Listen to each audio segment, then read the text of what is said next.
नमस्कार दोस्तों, आप सभी का मेरे all in one JK channel में स्वागत है। जैसे कि आपने थंबनेल में देखा है कि आज का जो वीडियो है वो जो हमारा जो महामाया धान है, जो 120 दिन की अवधि वाला कम अवधि वाला धान है, इसमें क्या है, अभी गर्भ अवस्था से ना थोड़ा आगे बढ़ चुका है। आपको मैं दिखाता हूँ ज़रा। ये देखिए, ये जैसे दिख पा रहा होगा कि कई जगह बालियाँ ना निकलने वाली हैं, कई जगह अभी ना बालियाँ जस्ट बन चुकी हैं। तो लगभग अब ना ये 10 दिन 15 दिन के अंदर अंदर में पूरी खेत में मेरे बालियाँ जो है ना निकल जाएंगी। तो इस टाइम में क्या है ना, हमें एक स्प्रे करना रहता है ताकि कोई तना छेदा, फंगस या माहू, ये सब का कोई भी चीज़ का ना प्रकोप ना हो हमारे।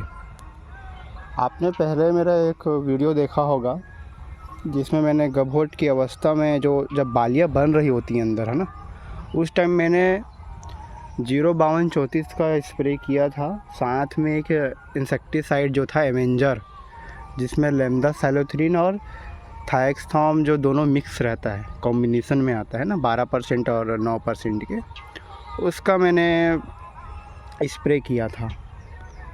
अभी क्या है, अब ये बालियाँ निकलने वाली हैं तो इसमें हमको तना छेदा के लिए, फंगस वगैरह के लिए स्प्रे मैंने कल किया है। इसमें बताता हूँ मैं क्या क्या स्प्रे किया है, वीडियो को आप देख सकते हैं।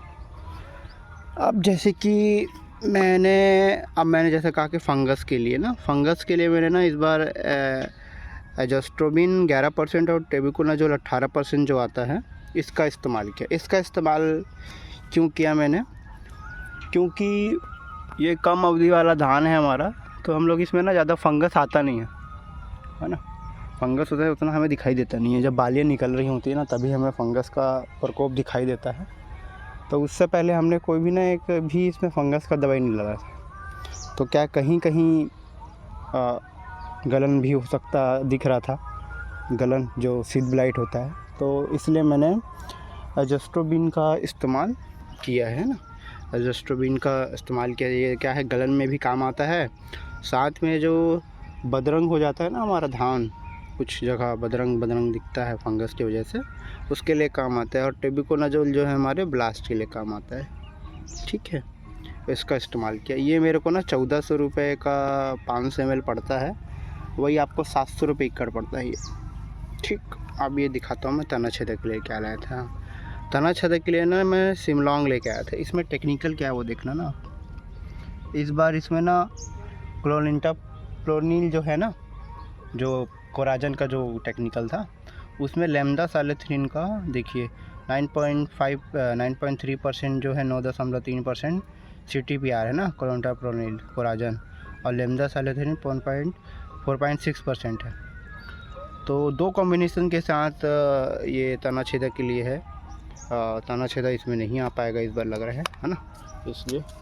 और क्या है, इस टाइम बैक्टीरिया ब्लाइट या पेनिकल बैक्टीरिया ब्लाइट का भी प्रॉब्लम रहता है, तो इसके लिए मैंने प्लांटोमाइसिन का स्प्रे किया है ना।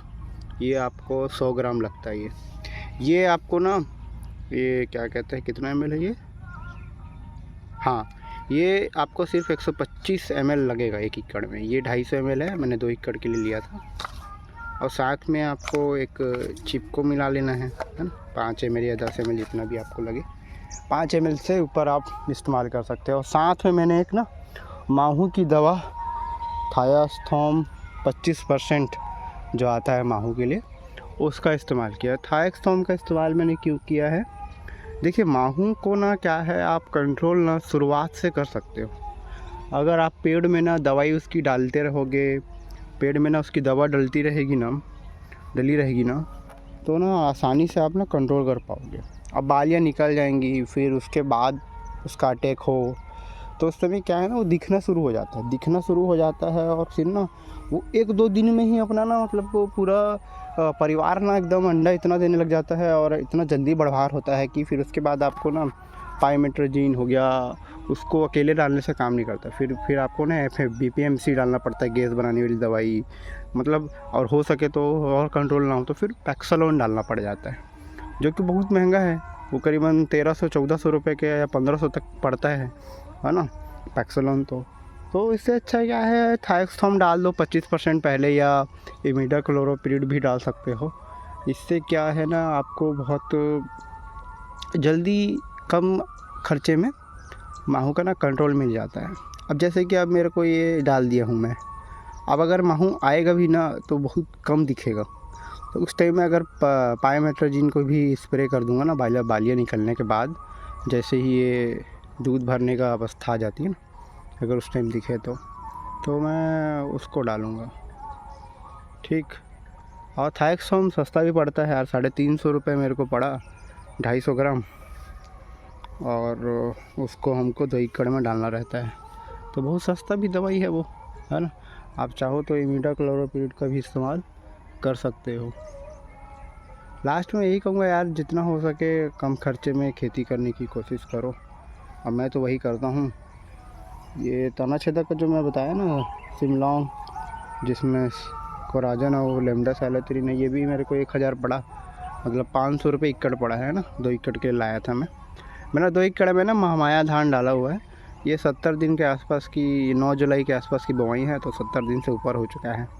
अब बालियाँ निकलने वाली। ये जो धान है ना, ये पोहा बनाने के लिए बहुत उपयोग होती है। तो इसका मैंने 2 एकड़ में कर रखा है, और 2 एकड़ में मैंने ना सरना जो मैंने पिछली वीडियो में दिखाया है, MT 7029 बोलते हैं, उसका बुआई किया है। और एक 2 एकड़ में से 1.5 एकड़ में, और आधे एकड़ में मैंने ना एक पतला धान जो खाने के लिए उपयोग होता है, हमारे साइड उसको पतला धान बोलते हैं, उसका एक्चुअली मुझे नाम याद नहीं है, उसका हमने इस्तेमाल बुआई किया हुआ है। तो अभी के लिए इतना ही वीडियो में।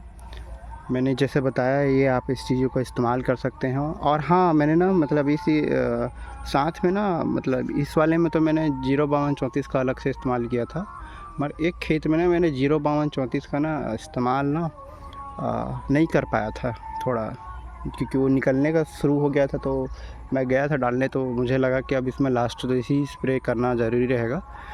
तो उसमें मैंने 05234 इन्हीं सबको 05234 के साथ मैंने ना भी मिक्स करके डाला है उसमें। तो आप अगर ना बहुत के बस्ते में नहीं डाल पाए हो और बालियाँ निकलने के समय में डाल रहे हो, तो आप ना 05234 इन सब के साथ मिक्स कर सकते हो। मैंने ये देखा कि उसको डालने से मतलब फटता नहीं है, जो उसका घोल है फटा नहीं, और काफ़ी अच्छा रहता है। हाँ, एक चीज़ और मैं आपको बताना भूल गया कि इसमें मैंने ना इथियॉन 50% भी डाला है। हाँ, मैं एक चीज़ भूल गया था, इथियॉन 50% EC जो आता है ना, उसका भी इस्तेमाल अभी से कर दिया है मैंने। क्योंकि हमारे ना छत्तीसगढ़ में ना क्या है ना, माइट का जो है ना काफ़ी प्रकोप दिखाई दे रहा है।